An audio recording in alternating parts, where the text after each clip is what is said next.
নিরামিষ কুমড়ো শাকের রান্না এভাবে বানালে গরম ভাতের সাথে আর কিছু লাগবে না। এই একটা পদ দিয়েই দেখবেন এক থালা ভাত খাওয়া হয়ে যাচ্ছে। আর কুমড়ো শাকের ডাঁটাগুলো এখানে আমি নিয়ে নিয়েছি। এগুলো একদম কচি তরতাজা ডাঁটা। আর শাকগুলোও আমি কেটে নিয়ে ধুয়ে নিয়েছি। তেমন কোনো মশলা এর মধ্যে একেবারেই লাগবে না।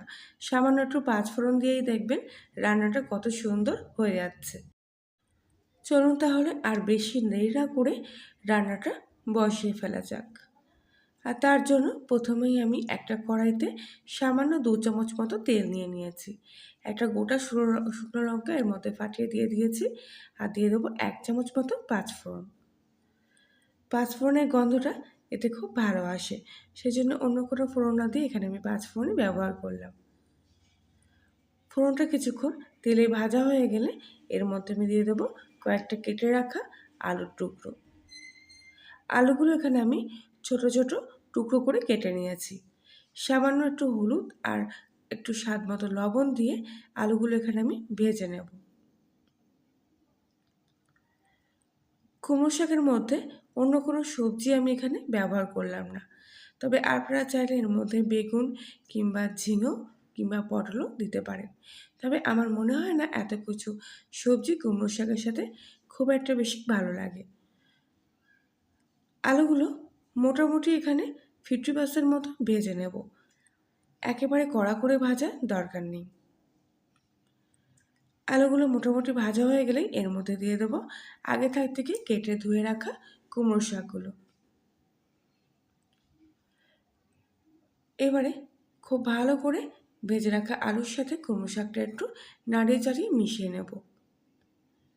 এখানে আমি অনেকটাই কুমড়ো শাক নিয়েছি, কেননা এগুলো সেদ্ধ হয়ে যাওয়ার পর কিন্তু একদম সামান্য অল্প একটুখানি হয়ে যাবে। খুব ভালো করে তেলের মধ্যে 2 থেকে 3 বার নাড়িয়ে চাড়িয়ে নেব।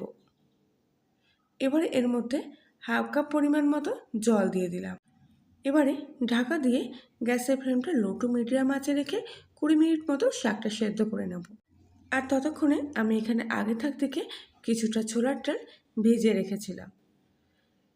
ছোলার ডালটা এই কুমড়ো শাকের তরকারিটাকে আরও সুস্বাদু করে তুলবে। আর এই ছোলার ডালটা আমি একদম মিহি করে এখানে বেটে নিয়েছি। অল্প সামান্য কিছু ডাল ছিল, ওই জন্য আমি শিলনোড়াটাই বেটে নিয়েছি। এবার এর মধ্যে স্বাদ মতো লবণ, সামান্য একটু হলুদ গুঁড়ো আর অল্প সামান্য 1 চুটকি মতো লঙ্কার গুঁড়ো দিয়ে দিলাম। সব কিছু একসাথে ভালো করে মেখে নেব। ছোলার ডালের পরিবর্তে এখানে যদি আপনাদের ঘরে খাঁটি ছোলার বেসনও থাকে তাহলে সেটাও আপনারা ব্যবহার করতে পারেন। তবে ছোলার ডাল কিংবা ছোলার ছাতুতে স্বাদটা বেশি আসে অন্য কোনো ডালের তুলনায়। আর যেহেতু এটা নিরামিষ রান্না, তাই মুসুরির ডাল কিন্তু একেবারে এতে দেওয়া চলবে না। এবারে কড়াইতে কিছুটা তেল ভালোভাবে গরম করে নিয়ে আগে থেকে মেখে রাখা ছোলার ডালটা হাতের মধ্যে নিয়ে এরকম গোল গোল বলের মতো করে নিয়ে তেলের মধ্যে ছেড়ে দেব। আমি এখানে গোল গোল বল করছি, আপনারা চাইলে এই বলগুলো চ্যাপ্টা করেও দিতে পারেন। আপনারা আপনাদের পছন্দ অনুযায়ী যে কোনো আকৃতির এই বড়াগুলো ভেজে নিতে পারেন। এক পিঠ হয়ে গেছে, এবার উল্টে পাল্টে আবারও কিছুক্ষণ ধরে এই বলগুলো ভালো করে ভেজে নিয়েছি। এবারে তেল থেকে ছেঁকে বড়াগুলো তুলে নিচ্ছি। আর আগে থেকে যে কুমড়ো শাকটা সেদ্ধ করতে দিয়েছিলাম সেটা এবার ঢাকনাটা খুলে এবার আবারও ভালো করে উল্টে পাল্টে নেড়ে চেড়ে নিচ্ছি। কিছুক্ষণ ধরে সেদ্ধ করার পরে কিন্তু অনেকটাই নরম হয়ে আসছে এই কুমড়ো শাকটা। এবার এর মধ্যে স্বাদ মতো লবণ দিয়ে দিচ্ছি আর দিয়ে দেবো 2 চামচ মতো চিনি। মিষ্টিটা আপনারা আপনাদের স্বাদ অনুযায়ী দেবেন, যেমন মিষ্টি খেতে পছন্দ করবেন। তবে আমার মনে হয় এই শাকটা যেহেতু নিরামিষ রান্না, তাই একটু মিষ্টি মিষ্টি খেতেই বেশি ভালো লাগে। একেবারে নোনতার সাথে এগুলো খেতে ততটা ভালো লাগে না। খুব ভালো করে আবারও সব কিছু একসঙ্গে মিশিয়ে নিচ্ছি। আর এবার কিন্তু গ্যাসের ফ্লেমটা পুরোপুরি হাইতে দিয়ে রাখবো, কেননা শাকের থেকে কিন্তু অলরেডি জল বেরোতে শুরু করেছে। কিছুক্ষণ ধরে খুব ভালো করে এইভাবে নাড়িয়ে চাড়িয়ে নেওয়ার পর এর মধ্যে আমি দিয়ে দেব 2 চামচ মতো সর্ষে বাটা। সর্ষে বাটাটা দিলে পরে এই শাকের স্বাদটা আরও বেশি ভালো আসে। সর্ষে বাটার সাথে খুব ভালো করে শাকটা আবার মিশিয়ে নেব আর কিছুক্ষণ ধরে কষিয়ে নেব যাতে কাঁচা সর্ষের গন্ধটা আর না থাকে। আশা করছি আজকের রেসিপিটি সম্পূর্ণ দেখার পর আপনাদের ভালো লেগে থাকবে। ভালো লাগলে প্লিজ লাইক শেয়ার কমেন্ট করে জানাবেন। আর আপনি যদি কলিনের রান্নাঘর নতুন সদস্য হয়ে থাকেন তাহলে প্লিজ চ্যানেলটি সাবস্ক্রাইব করে পাশে থাকবেন আর পাশের বেল আইকনটি প্রেস করবেন নতুন কোনো ভিডিওর আপডেট পাওয়ার জন্য। সর্ষে বাটা দেওয়ার পর বেশ কিছুক্ষণ ধরে শাকের সাথে কষিয়ে নিয়েছি। এবারে বাটি দেওয়া জলটাও এর মধ্যে আমি দিয়ে দেব। শাকটা যেহেতু এখন একটু রসে রসে মতো আছে সেজন্য এর মধ্যে এখন দিয়ে দেবো আগে থেকে ভেজে রাখা বড়াগুলো। এবারে শাকের সাথে বড়াগুলো আবারও ভালো করে কিছুক্ষণ নাড়িয়ে চাড়িয়ে নেব।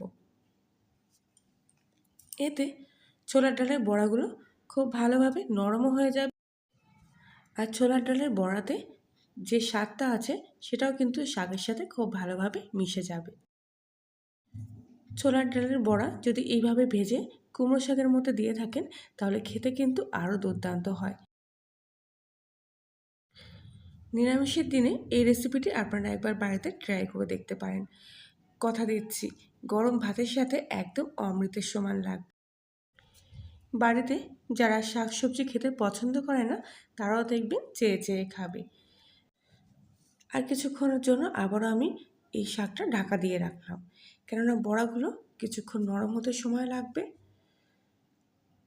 এবারে ঢাকনাটা খুলে নিয়ে আবারও খুব ভালো করে নাড়িয়ে চাড়িয়ে এইভাবে একটু কষিয়ে নেব,